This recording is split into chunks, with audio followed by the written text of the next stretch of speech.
Começa agora o Webdivan. O Webdivan é nosso programa semanal sobre psicologia. Se a apresentadora não falar mais devagar, não vai dar certo, né? Não precisa correr. Boa tarde. Webdivan no ar. O Webdivan é nosso programa semanal sobre psicologia aqui da UTV. Eu sou Renata Antonelli, estou aqui com meu parceiro de Webdivan, meu querido Edu. Se apresente, Edu Martins. Boa tarde, Renata. Eu estava sentindo sua falta aqui no Webdivan. Eu estava sentindo falta do Webdivan depois dessas férias longas aí de 3 semanas. Boa tarde, queridos e queridas internautas. Muito bom estar de volta aqui. Que bom, Du, que bom. O Webdivan, né? Você fez muita falta no Webdivan, mas o Webdivan não parou só a semana passada, que parou, por isso que eu estou contando aqui para os internautas, que nossa entrevistada não pôde vir, então semana passada não teve Webdivan. Estamos começando hoje já com o pé direito com o Edu aqui novamente com a gente. Oba, que bom! É isso aí. O Webdivan, como eu disse para vocês, toda semana fala sobre um assunto ligado à subjetividade humana, psicologia, psiquiatria. E a gente sempre chama para falar junto com a gente, comigo, com o Edu, uma psicóloga, um psiquiatra, para conversar sobre assuntos relativos à área de saúde, principalmente a psique. E hoje eu estou com a psicóloga Ana Cristina Fraia. Tudo bom, Cristina? Ana? Tudo. Te chamei de Cristina. Te chamam de Ana ou de Cristina? Ana. Então agora é Ana. E a Ana está aqui, a Ana trabalha na clínica Maia, né, Prime. Isso. A Ana está aqui para falar com a gente sobre bipolaridade, sobre transtorno bipolar. Isso. Ana, o que é o transtorno bipolar? Então, na verdade, o transtorno bipolar, ele é um transtorno do humor, né? Que ele se caracteriza mais pela oscilação do humor, né? Que pode ir da depressão à euforia. A gente fala, o Edu fala muito aqui no programa, né, Edu, sobre a questão do quanto a gente tem um humor instável mesmo, o quanto tudo oscila na vida. Né? O transtorno bipolar, na verdade, sai de uma oscilação natural, uma oscilação normal. Isso. O que seria uma oscilação normal? Pois é difícil, com certeza existe, agora eu não vou saber de cabeça isso, mas com certeza existem algumas... Eu não sei se você sabe, Ana, alguma coisa de cabeça dos critérios do DSM, que é o Manual de Diagnóstico e Estatística de Transtornos Mentais, que tem lá uns critérios para dizer o que seria normal, o que não seria normal em termos médicos, né? Do ponto de vista nosso aqui, né, mais ligado à subjetividade humana, acho que deixa de ser normal quando começa a gerar sofrimento intenso para a pessoa, né? Então essas oscilações de humor não são mais essas oscilações que a gente tem no dia a dia, dias que a gente está mais triste, dias que a gente está mais alegre ou mais eufórico até, e passa a ser uma oscilação bem grave, tanto para um polo quanto para o outro polo, às vezes levando até a um quadro psicótico, quer dizer, uma quebra total com a realidade, né? Daí realmente se torna algo mais grave e a gente tem um olhar um pouquinho mais médico em cima disso. Né? Porque virou até uma palavra do senso comum, né? Nossa, como eu estou bipolar, ontem eu estava animada, hoje eu estou deprimida. É verdade, a gente escuta principalmente as mulheres falando isso, né? De repente quando está na TPM, hoje eu estou bipolar, né? As pessoas usam isso com frequência. O meu bipolar está atacado, o meu bipolar virou meio que desculpa, né, para muita coisa também. Né? Meu bipolar não anda muito bom, ou eu sou bipolar, eu sou assim mesmo, então não é bem assim, né? O que eu ouvi, né, e li algumas coisas a respeito, é que assim, o transtorno bipolar, ele não necessariamente a pessoa tem uma oscilação, porque assim, não é que a pessoa vai oscilar entre tristeza e melancolia aguda e euforia aguda durante, sei lá, uma vez por mês ela tem um episódio, pode ser completamente sazonal, né? Então ter um episódio por ano de mania, então uma euforia muito intensa, e o resto do ano está num estado mais rebaixado de humor, né? Pois é, na verdade hoje em dia eles colocam até, não sei se são 4 tipos ainda, ou se já tem mais, porque eles vão aumentando, mas existe classicamente os tipos 1 e 2, né, de transtorno bipolar, né, Ana? Tipo 1 sendo mais típico, né, assim, quadros de depressão e mania, geralmente aí num período de 6 e 6 meses até, dentro do espectro de variação, e o tipo 2, que não chega até a mania, mas fica na hipomania, né? Quer dizer, não entra num estado psicótico. Existem vários outros tipos de ciclador rápido, que são pessoas que têm oscilações curtas, até ultra rápidos, né? Assim, que no mesmo dia tem várias oscilações. Você deve estar mais por dentro do que eu até. Né? Na verdade, eu acho que é isso mesmo, né? É muito difícil fazer o diagnóstico, né, de transtorno bipolar. As pessoas, às vezes, elas podem apresentar até depressões, né, episódios depressivos e demorar muito para ter o episódio de mania. Então, o próprio médico não consegue diagnosticar, né? Ele pode demorar 1, 2 anos para apresentar um episódio de mania e daí sim ser diagnosticado, né? E aí todo o tratamento que foi feito anteriormente, na verdade, não funcionou porque não foi feito o diagnóstico, né? Então é algo muito difícil. Quadros que às vezes começam então a ser tratados como uma depressão unipolar, né? Uma depressão simples, e que depois de anos, de repente, vai lá, apresenta um episódio de maníaco e daí muda o diagnóstico e muda o tratamento. Exatamente. É difícil, né? É difícil fazer um diagnóstico, como você disse, né? É bem difícil, assim, quando não é claro, quando não é essa coisa sazonal, né? Ou que oscila no mesmo dia, ou que oscila no mês. Ou que não é grave o suficiente para psicotizar, né? Então, e é isso que você falou mesmo, é da natureza, né? Assim, humana e do mundo, né? Essas oscilações, então é difícil quantificar quando isso se torna um transtorno ou não. Né? Agora, muitas pessoas sendo internadas por conta desse diagnóstico, Ana? Muitas, cada vez mais, né? Cada vez mais mulheres apresentando sintomas psicóticos, né? Em quadros de euforia de verdade e que acaba prejudicando toda a vida, né? A qualidade de vida dessas pessoas e principalmente dos familiares, né? Que eles acabam buscando muito mais ajuda do que a própria pessoa, né? É porque a pessoa, quando está numa crise de euforia, de mania, ela se sente muito bem, né? Até melhor do que já sentiu na vida, né? Nunca se sentiu tão bem assim. E ela não quer que isso pare, né? Então ela não vai buscar ajuda, né? Agora, a família daí sente bastante, né? A pessoa geralmente fica agressiva. Quais são as principais queixas da família das pacientes quando estão, ou dos pacientes em crise, Ana? Eu acho que é uma falta de controle total, né? Então, assim, porque fica tudo muito excessivo, né? Então, desde a alegria, que às vezes até isso irrita, né, o familiar, como, por exemplo, a diminuição do sono, então a pessoa passa a não dormir mais, então fica acordada durante a noite, fazendo um monte de coisas dentro de casa, né? Então tem gente que fica mudando a sala, modificando o lugar dos móveis, né? Cozinhando, fazendo faxina, porque a pessoa está num estado acelerado.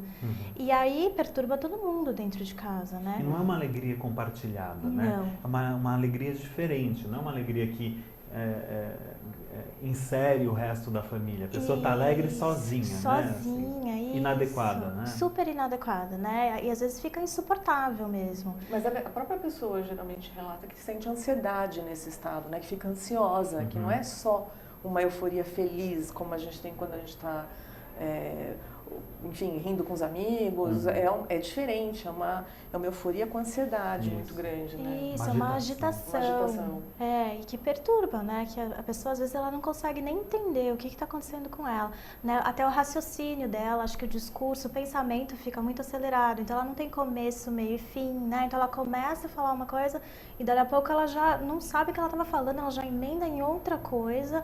As pessoas não conseguem entender, ela não consegue entender, né? E ela fica nesse estado... E compulsivas também, compulsiva. Né? Compulsão por compras, né? Ficam hipersexualizadas, né? A sexualidade fica bastante à flor da pele, né? Difícil de controlar, até com comportamentos um pouco bizarros e socialmente inadequados também, né? De tirar roupa em público ou se vestir de uma forma muito extravagante, muito exuberante. Isso, né? Exatamente. Gastar dinheiro, né? Foi o que você falou, o gastar compulsivo é uma coisa que acontece muito, né? Que é um sinalizador de que o paciente está num estado alterado. Gasta sem pensar que está devendo, que não está devendo, vai gastando, né? É uma sensação de poder interno muito grande, né? Tanto poder financeiro, como eu posso, eu vou, eu compro, e poderes, até beirando poderes paranormais e de super-heróis, assim, quando entra num quadro também psicótico. Tem isso, né? Um quadro já mais acentuado, que entra no quadro psicótico, a pessoa acha que é o... Geralmente acha que que tem delírios de cunho místico, né? Assim, às vezes acha que que é enviado do Messias, ou que é a pessoa que tem superpoderes, ou o pensamento dela que fez alguma coisa acontecer do outro lado do mundo, quer dizer, acha que tem esse tipo de... E assim é até mais fácil a gente ver que a pessoa está com uma alteração, né? O problema são as alterações mais parecidas com o normal, né? Por isso o difícil diagnóstico. Quando existe também a possibilidade do paciente chegar e relatar só a depressão, Sim. e ter episódios de mania. Então, por exemplo, por que eu estou perguntando isso? Porque o tratamento com antidepressivo no bipolar, ele muitas vezes ajuda a chegar no estágio de mania, né? Isso também. É perigoso até, né? Eu acho que os médicos podem falar mais a respeito disso, mas é perigoso você tratar só com antidepressivo, né? Por isso que é importante o diagnóstico, por isso é importante entender a história da pessoa, né? Que um familiar vá junto, que consiga falar como que está sendo o dia a dia, qual que era o normal dele, por que não está sendo mais normal, né? O que está de diferente. Como é que é a bipolaridade na infância? Tem muitos casos de bipolaridade na infância, de transtorno? Não, a gente não consegue fazer esse diagnóstico na infância, né? Acho que é complicado. Na verdade, na infância, o que a gente vê muito em crianças, cada vez mais esperado, é uma hiperatividade, né? Então, a criança que é acelerada, que é mais agitada, né? E aí você já pode, de repente, ficar um pouco mais atento a isso. Se tiver, por exemplo, algum caso na família, né, já é algo que chama um pouco a atenção, né? Mas a gente não consegue fazer esse diagnóstico na infância, né? Ao mesmo tempo, 60% dos casos são diagnosticados antes dos 20 anos, né? Isso. O transtorno aparece antes dos 20 anos. A adolescência, né? Eu acho que é um momento muito difícil para qualquer um. É um momento em que existe aí toda a questão hormonal, né? E tem uma oscilação de humor, uma oscilação do cotidiano da vida da pessoa. Oscilação do corpo. Do corpo. Da É o período mais tudo, instável, né, da nossa vida, de fato, a adolescência. Isso, e acho que aí o humor entra na mesma jogada. Entra, né? Não tem como, né? E aí, por isso que muitos casos são diagnosticados, né, até os 20 anos. A partir dos 20 também, né? A partir de um jovem adulto, né? Isso, o jovem adulto presente. Mas é engraçado, porque é justamente a fase onde a gente está mais inconstante em tudo, né? Então é difícil mesmo, né? Realmente, assim, chegar ao diagnóstico e dizer, não, realmente essa pessoa tem um transtorno mental, aí vai merecer aí um diagnóstico, um CID e tal. Porque realmente a gente varia mesmo, né? Né? E também não é legal, né? Você, de repente, rotular a pessoa numa idade tão, né, na adolescência, ali, que é um período difícil, já chegar e vai falar, né? Não, você tem um transtorno bipolar. Eu acho que realmente precisa esperar, precisa adequar uma série de questões aí antes da gente... porque muita gente acaba tanto se identificando daí, né? Assim, se torna um rótulo de identificação da pessoa, né? Quanto também se escondendo atrás de um diagnóstico, né? Que passa a justificar e a conduzir todas as escolhas de vida da pessoa. É verdade. Né? Assim, acaba sendo como, bastante... por exemplo, eu gastei muito esse mês, mas é porque eu sou assim, eu tenho um transtorno bipolar e aí tem mês que eu gasto mais que outros. Esse mês estava mais deprimida. O que eu estou querendo aí suprir com esesses gastos que está, de repente, aqui para mim... está faltando dentro de mim, enfim, ou em qualquer aspecto da minha vida, que eu estou canalizando para ir para esse lado, assim, né? Ou não, ou até eu sou gastador mesmo e não é porque eu sou bipolar, é porque eu não sei gerir o meu dinheiro, então eu tenho que aprender a gerir minha conta bancária, né? Verdade. Para não empobrecer, não ficar na falência. O que eu vejo em alguns pacientes com transtorno essa questão de se esconder atrás, não só com bipolar, mas com vários tipos de transtorno. Todos. Quando diagnosticados, né, se esconder atrás do diagnóstico. Então, por exemplo, essa semana, olha, não consegui trabalhar direito, não saí da cama, fiquei muito deprimida, mas é assim mesmo, o transtorno é assim mesmo. Só que o paciente está ótimo, está respondendo bem ao tratamento, estava correndo tudo bem, até né, falar que... Aí você vai ver, estava mais frio, Né? Tinha alguma coisa em casa que não queria sair, tinha alguma coisa no trabalho estressante que não queria enfrentar. Né? Então é fácil também a gente se esconder atrás dos nossos diagnósticos. Todos nós fazemos isso de alguma forma. De alguma forma. Se não os diagnósticos médicos, a gente coloca alguns outros rótulos aí para se esconder atrás, né? Assim, normalmente. E o tratamento, Ana? Como que é o tratamento do transtorno? Então, uma pessoa vai lá, é diagnosticada com transtorno bipolar. O que vocês começam a fazer? Então, acho que o essencial é a medicação, né? Primeiro precisa entrar com essa medicação até para conter alguns sintomas. Se a pessoa está em fase de mania, precisa conter isso, porque senão a terapia, por exemplo, que depois a gente vai indicar, ela não funciona, né? Se a pessoa não está num quadro um pouco mais estável. Daí, contendo esses sintomas, a gente entra com terapia. Eu acho que é essencial que a pessoa mantenha uma rotina, que a família busque ajuda também, né? Que faça de repente uma terapia ocupacional, onde ela vai conseguir se organizar, porque o transtorno bipolar ele causa isso também, né? Uma desorganização tanto interna como no cotidiano da pessoa, né? Não consegue se organizar, manter horários, fazer as coisas que ela fazia no dia a dia, então isso também é importante.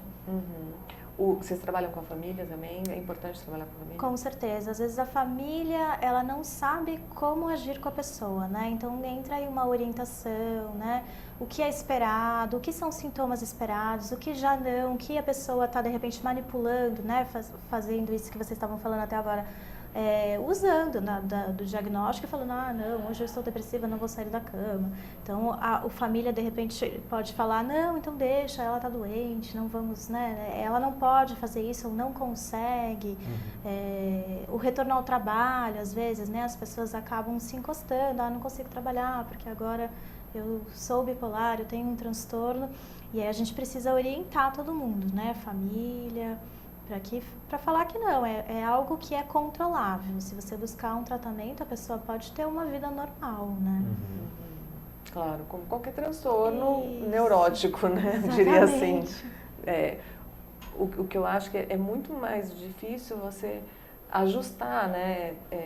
Quando você tem dois polos ali que aparecem na tua vida, né? Então, um que te puxa mais para baixo, um que te puxa muito para cima, é difícil ajustar isso, né, no paciente. Lógico, tem que sempre tomar a medicação quando tem um estado muito alterado, quando é diagnosticado transtorno. Quando está num quadro de hipomania, um quadro de mania, daí hoje em dia existem os estabilizadores de humor e até os antipsicóticos, que usados isoladamente ou em combinação acabam trazendo a pessoa para um funcionamento um pouco mais estável. Ou também quando está num quadro deprimido muito grave, a ponto de colocar em risco o autocuidado, a pessoa não consegue sair da cama, não toma banho, não se alimenta mais, e daí também a gente tem que entrar com antidepressivos e algumas outras classes de medicamento, ou isoladas ou em combinação, mas tudo isso sempre junto com uma psicoterapia, né? Assim, acaba sendo o protocolo, acaba sendo mais esse mesmo, né? Isso, psicoterapia é essencial também, né? Ele vai ajudar a pessoa a se organizar, a falar a respeito dos conflitos, né? Falar sobre os sintomas, né? Trazer a pessoa para a realidade mesmo, né? E entrar em contato com tudo isso, até entender o que é isso, o que ela tem, como que ela pode lidar com isso, como que ela pode já prever que tá se intensificando alguns sintomas, o que eu posso fazer para me ajudar, né? Acho que a psicoterapia ajuda tudo isso. Agora, nem tudo é esse mar de rosas, né? Psicoterapia, né? Porque o que eu vejo? Que os pacientes, quando eles estão na fase da hipomania, estão mais deprimidos, por exemplo. Não estão na fase, estão mais deprimidos. Aceitam mais o tratamento, aceitam melhor o tratamento. Quando entram numa fase hipomaníaca, numa fase, né, onde se sente muito bem, eufórico, aí começam a rejeitar o tratamento em geral, não começam? É verdade, eles não aceitam que tem a doença, né? Muitos deles acabam até parando com a medicação. Por conta própria. E aí não preciso de ajuda, eu tô ótimo, tá tudo bem na minha vida. É muito complicado, porque geralmente nessa fase de hipomania, e daí quem tem algum parente na família que tem esse diagnóstico de transtorno bipolar, sabe muito bem o que é isso, né? Quem sofre é quem está perto, quem sofre é a família mesmo. A pessoa, como a gente estava falando no começo do programa, se sente muito bem, né? E geralmente os tratamentos medicamentosos em psiquiatria não são muito agradáveis, né? todo medicamento tem seus efeitos colaterais. E muitos medicamentos que são usados para o transtorno bipolar são os que têm melhor efeito, ainda hoje, são medicamentos mais antigos, como o lítio, né, por exemplo. Isso. Que também tem uma série de efeitos colaterais. Ou seja, mesmo um remédio que não tem efeito colateral, é desagradável você ter que tomar um remédio todo dia. Isso em si já é chato de fazer. Ainda mais um remédio que começa a te inchar, te engordar, deixar com gosto metálico na boca, o hábito intestinal fica irregular. Quer dizer, chega uma hora que o paciente fala, não, eu me sinto, eu tô bem, né? Por que eu tenho que ficar tomando esse remédio se eu estou me sentindo bem? Não estou com dor, não estou sofrendo, e para de tomar, e daí muitas vezes entra de novo em crise, né? Isso. É isso. A maioria dos pacientes que nós temos, né, o carro-chefe é esse, né? A pessoa já chega e a primeira coisa, você parou de tomar sua medicação? Parei. Eu estava bem, eu não precisava, né? Então, é bem complicado isso. É difícil ajudar alguém que não percebe que precisa de ajuda, né? E aí você tentar convencer a pessoa de que não, você precisa, você não está bem, isso não é normal, não é adequado, é bem difícil e trabalhoso, na verdade, né? Para a família... Você tem alguma experiência, Ana, dos pacientes quando estão numa crise hipomaníaca ou maníaca, quer dizer, de euforia e nesse comportamento bizarro, como a gente descreveu no começo, dela não lembrar exatamente o que aconteceu durante essa crise? A maioria não lembra, né? Depois eles acabam falando, não acredito, eu fiz isso, né? Não fui eu, não, meu marido está inventando, eu jamais faria isso, né? A maioria não lembra, o que também complica, né? Depois você explicar para ela que ela está ali porque ela está passando por um tratamento, ela está num processo aí de transtorno, está difícil, o que eu estou fazendo aqui, né? É bem complicado, trabalhoso também. Em geral, não lembra, faz o que não lembra? Geralmente, quando está em hipomania ou em mania, né? Então, por exemplo, eu já tive episódios aí de pessoas, eu já tive uma senhora, eu me lembro muito bem disso, ela chegou no consultório e queria falar comigo sozinha, o marido teve que esperar na sala ao lado, e ela fez assim, olha, tudo que ele vai te falar é mentira, não acredita em nada que ele vai te falar, eu tô ótima, eu não sei o que eu tô fazendo aqui, eu acho que ele que precisa de tratamento, né? E aí, tudo bem, tá, acolhi ela, calma, vamos escutar os dois lados, né? Chamei ele, e aí ela começou a chorar, né, e não acredita nele, ele é mentiroso, eu não sei porque ele faz isso comigo, e ele, coitado, transtornado com tudo aquilo, também não sabia o que fazer, como agir, e aí depois eu pedi para ela sair da sala, ele também chorou, não aguento mais, e aí após o tratamento se iniciou, né, após umas 2 semanas, ela veio e ela fez assim, olha, eu sei que eu tô aqui, mas eu não lembro como eu vim parar aqui, eu lembro de você, eu sei que você me atendeu, mas o que aconteceu? E aí contei pra ela, e aí ela falou, não pode ser, eu não fiz isso, né? Então isso acontece bastante com a gente. Essa amnésia, né, ela acontece por quê? Pois é, devem ter esses mecanismos neuroquímicos aí que explicam essa amnésia, né? Mas esses Mas mais estados... do que neuroquímicos, mais né? Por que a pessoa, então, assim, simbolicamente, esquece o que teria feito, que talvez não se orgulhasse do que fez, Eu né? acho que é um jeito de se proteger também. Se defender. Né? De se defender. Sabe o que me lembra isso? Um pouco quando você me conta desse paciente que está em hipomania, que está eufórico e que não lembra das coisas que faz durante essa fase. Me lembra um pouco, trazendo um pouco para o normal, né, para o dia a dia. Quem nunca estava esperando muito por um evento na vida, então de repente uma festa de aniversário ou uma festa de casamento, né, assim, ou algum evento desse tipo que gera essa euforia na pessoa e que depois que passa o evento, você não lembra exatamente de tudo o que aconteceu. Você lembra daquilo em flashes, porque você está com a adrenalina bombando, né? Você está o tempo todo com a sua atenção você está querendo captar o ambiente inteiro de uma vez só, então você está atento a tudo que acontece, parece que não apreende nada à sua volta, né? É verdade. Não sei, eu já tive essa experiência e conheço muita gente que já teve essa experiência. Mas você não tem toda sexta-feira? Eu tenho toda sexta-feira. A pessoa deve de eu falo assim, mas como é que eu comecei o programa? Eu falei, boa tarde, boa noite. Pois é, durante o programa acontece isso. Né, você está prestando atenção em tantas coisas, no que você está pensando, no que o outro está falando, no chat, que quando você sai, né, que a adrenalina abaixa, você fica até assim num estado, o que aconteceu? Às vezes eu vou lembrar no dia seguinte de algumas coisas que a gente conversou. Isso. Eu imagino que possa ser isso num estado contínuo, né? Nossa. Assim, contínuo. É verdade. Porque eu acho que realmente qualquer transtorno mental em psiquiatria é uma variação do nosso normal mesmo, né? Isso. Assim, de uma forma mais intensa, mais contínua, mais patológica. Isso. Né, eu tenho alguns professores que me falaram, né, que na verdade a loucura ela é uma saída para a saúde, né? É uma busca de algo que você precisa sobreviver. Então a alternativa é isso, é um transtorno, é você buscar alguma coisa que faça sentido para você, porque aquela realidade não está fazendo mais, né? Não está dando conta. Com seus artifícios, você ainda não está conseguindo dar conta dela. Isso. Né? Porque a bipolaridade, pensando no desenvolvimento, na evolução psíquica, acaba sendo... Todos nós temos esses momentos. Por isso que é difícil diagnosticar uma criança, porque acho que toda criança é bipolar, não da doença, mas tem um funcionamento mental que é bipolar. É verdade. É instável, né? Instável. A criança não tem um termostato de mesclar um pouco a coisa. Ou é preto ou é branco, ou é bom ou é ruim. Ou tá feliz ou tá triste.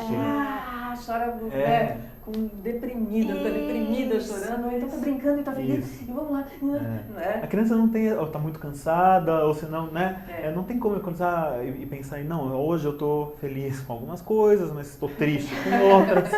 Porque nunca vou estar 100% feliz ou 100% triste, sempre tem coisas boas e coisas ruins acontecendo na vida. Quer dizer, isso a gente pena dia a dia para introjetar esse tipo de percepção. Mas isso me leva a pensar se o nosso estado mais linear de humor não seria uma questão, um estado adquirido conscientemente. Eu acho que sim. Porque talvez a gente seja uma consciente. criança ainda, né? É um treinamento consciente. Parece que é um treinamento consciente mesmo, Isso. né? De pensamento, porque o nosso espírito aparentemente é bastante instável e bastante bipolar. Né? Até porque a gente reage frente aos estímulos do ambiente.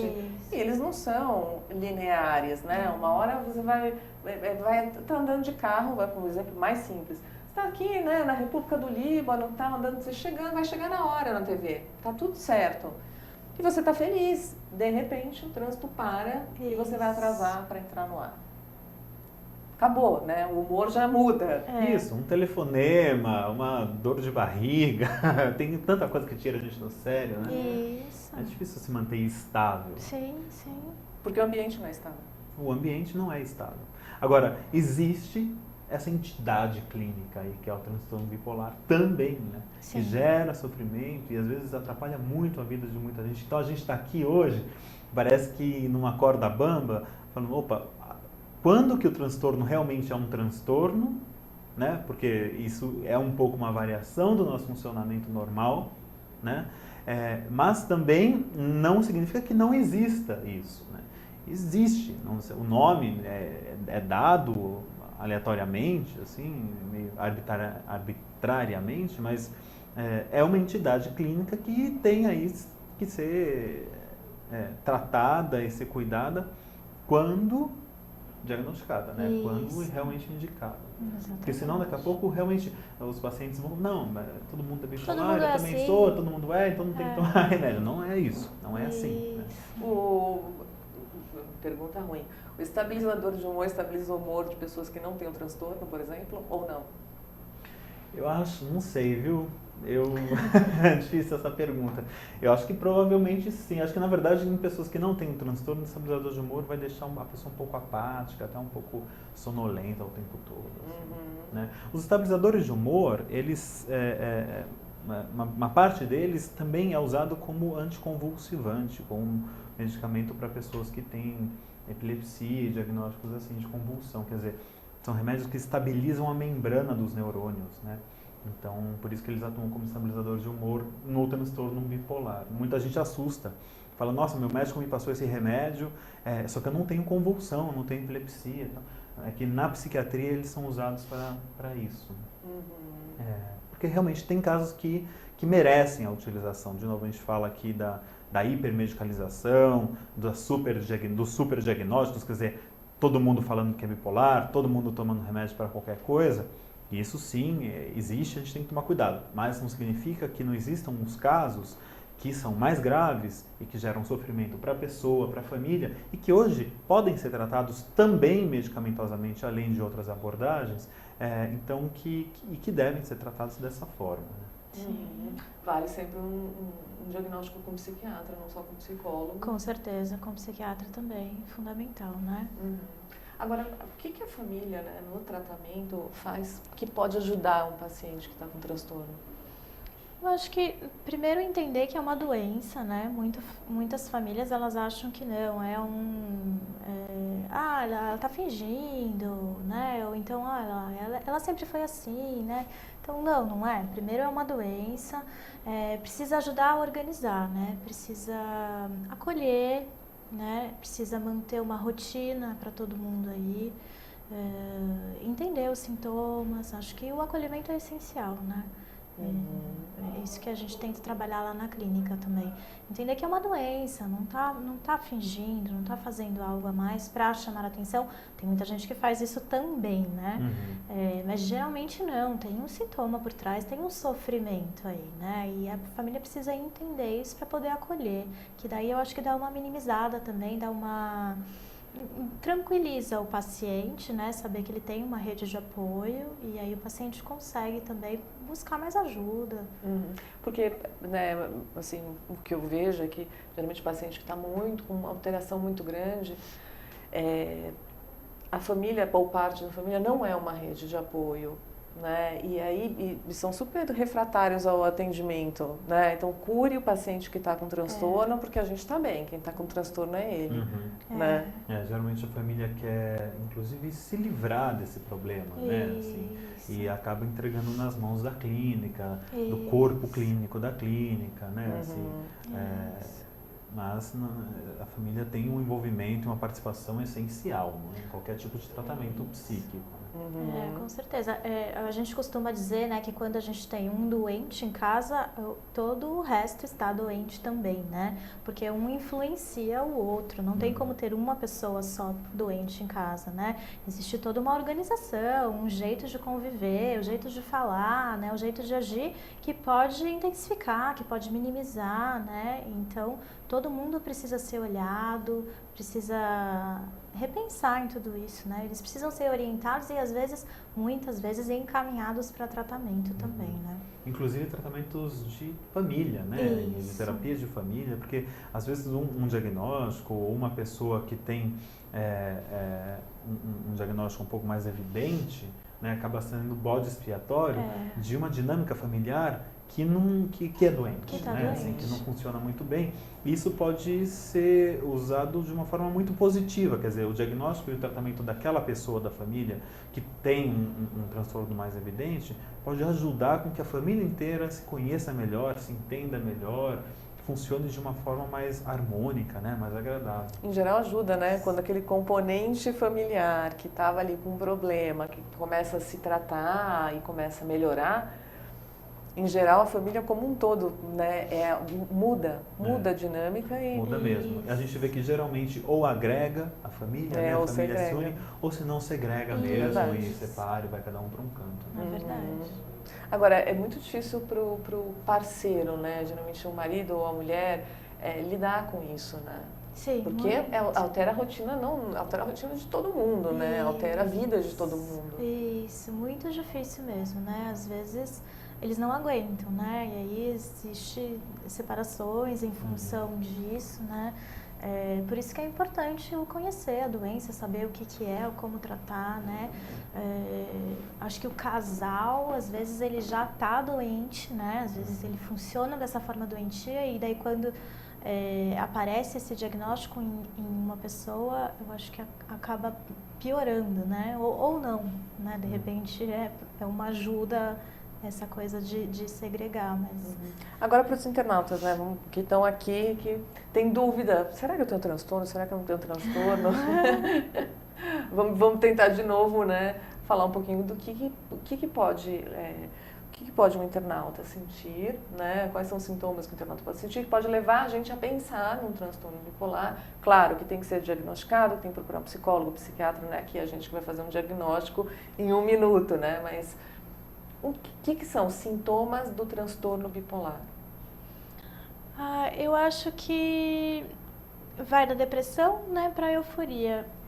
Quando está muito intenso algum sintoma, algum comportamento, né, que a pessoa não acha que está normal. Então, desde a diminuição do sono, eu acho que é algo que chama muita atenção, ou até sintomas de compulsão, né, essa coisa da compulsão por compras, por comida, uma hipersexualidade, né, algo muito exacerbado, uma alegria muito excessiva, como o Edu estava falando, né, que a pessoa não consegue compartilhar essa alegria, uma coisa dela mesmo, né? Ela fica meio que nesse mundinho. Eu acho que isso é algo para chamar a atenção.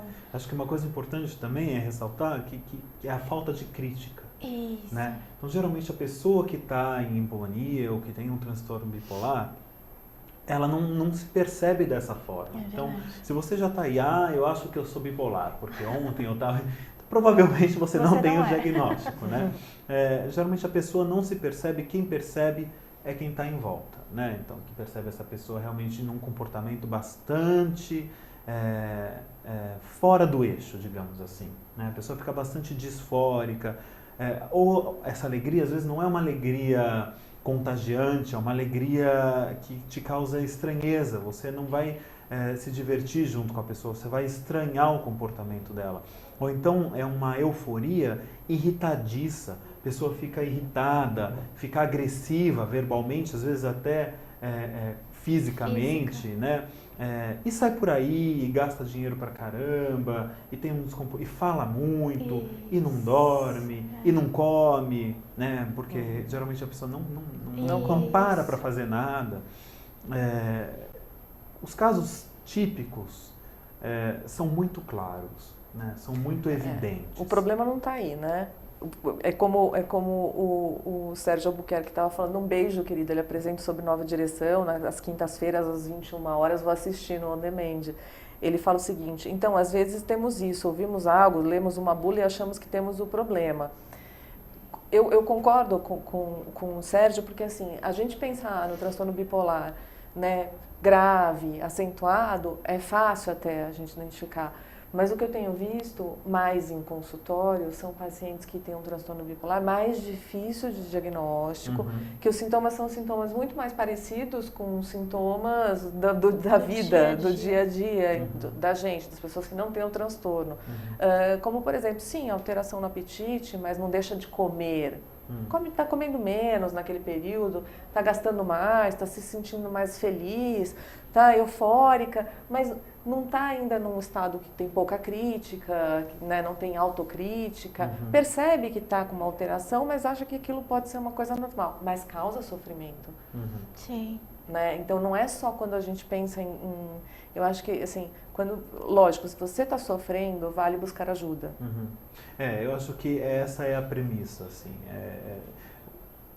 está em sofrimento, sim ou não, e qual é o tamanho desse sofrimento, para daí a pessoa que está cuidando de você, né, seja sua psicóloga, sua médica, possam saber que tipo de abordagem devem ser tomadas, né, assim, se é necessário tomar medicação ou se não é necessário, enfim, tem diversas formas de abordagem para amenizar, né, o sofrimento e também para que você possa crescer com o seu sofrimento, né? O sofrimento geralmente promove um crescimento interno nosso muito grande, né? Porque os diagnósticos, o rótulo é muito complicado, né? Então, quando saber se eu tenho ou não tenho, para a gente importa muito menos os diagnósticos, importam muito mais os fenômenos, né?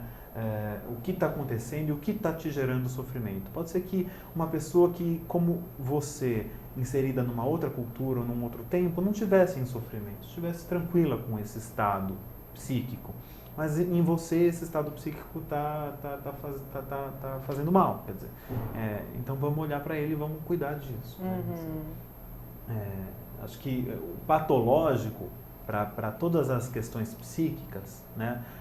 Patológico não é o diferente do normal. Patológico é o que gera sofrimento, né? Se não está gerando sofrimento, nem você, nem na família, em quem está em volta, tudo bem, né? É só um modo de funcionar aí diferente. Sim. muita gente diz, não sei o que vocês acham disso, mas eu ouço bastante nos meios aí, de que as mulheres bipolares de hoje são as histéricas de antigamente, né? Assim, que hoje em dia aquelas histéricas do Freud, hoje em dia são mulheres bipolares, né? Me chamou a atenção você falar que muita mulher é internada, né? Mais Sim, do que homens, né? Bem mais. Mas a gente recebe homens também, né? Lógico. Mas eu acho que as mulheres, elas são as que são mais diagnosticadas e às vezes de forma incorreta, né? Uhum. Eu ouço isso também e é algo que faz a gente pensar, né? É curioso, no mínimo, Sim. né? E geralmente as internações masculinas na clínica acabam sendo casos mais de dependência química ou Sim, não? maioria masculina é dependência química. Mais homens do que mulheres. Tá? Bem mais homens do que mulheres. Uhum. Né? Mas a gente tem também, né? Casos de depressão, caso de transtorno bipolar também. O que a gente assusta, o que a gente acha que será que é mesmo, né? Até transtorno de personalidade a gente tem, depressivo, esquizofrenia, mas o público masculino é mais a dependência química. Tá. Que faz com que tenha esse tipo de alteração depois de um tempo também, né? Sim. Então, assim, dependência química, o transtorno vai ser uma comorbidade do dependente químico. Geralmente o dependente químico tem um transtorno psiquiátrico de base que não foi diagnosticado, né? Assim, muita gente bebe, usa droga por causa de outros sofrimentos psíquicos aí que acabam ficando encobertos, né? Exatamente. Então, por isso que é importante o tratamento também com esse viés, né? O Adriano Santos, um beijo. Adri, meu querido, chegou no final do programa, não estou entendendo você. Adri, um beijo para você. Falamos hoje sobre transtorno bipolar, você vai ter que assistir, né, depois no YouTube, né, Adri? E assim, não dá nem para você brincar com a gente, mas se você tiver alguma pergunta sobre transtorno bipolar, claro, pode fazer para a gente, ou para a Ana, mandando e-mail para a clínica, né? Vamos escrever o site da clínica, Maia Prime, como é que é o site? Clinicamaia.com.br. Fácil assim, né? Fácil assim, a apresentadora querendo soletrar, mas é clinicamaia.com.br. Se vocês tiverem alguma dúvida, manda e-mail, fala com a Ana. Se vocês conhecerem alguém que precisa de ajuda, tratamento, entre em contato com a Clínica Maia. Sim, por favor. Clínica Maia com I. Com I. Com I, não com Y. Clinicamaia.com.br. Ana, muito obrigada pela sua participação na Divã. Eu que agradeço. Espero que você volte muitas vezes ao programa. Sim, claro. Boa tarde, Edu. Muito obrigada. Boa tarde. Obrigado. Boa tarde para vocês também que ficaram com a gente até agora. Ana, obrigado pela participação. Obrigada a vocês. Estou de volta, viu? Está de volta. Sexta-feira que vem estamos de volta. Sexta-feira de volta, sexta-feira que vem estamos de volta. Tá vendo? Não sou só eu que gagueja, Edu também gagueja. E muito. É isso aí. Sexta-feira que vem estamos de volta com a Divã às 15 horas ao vivo.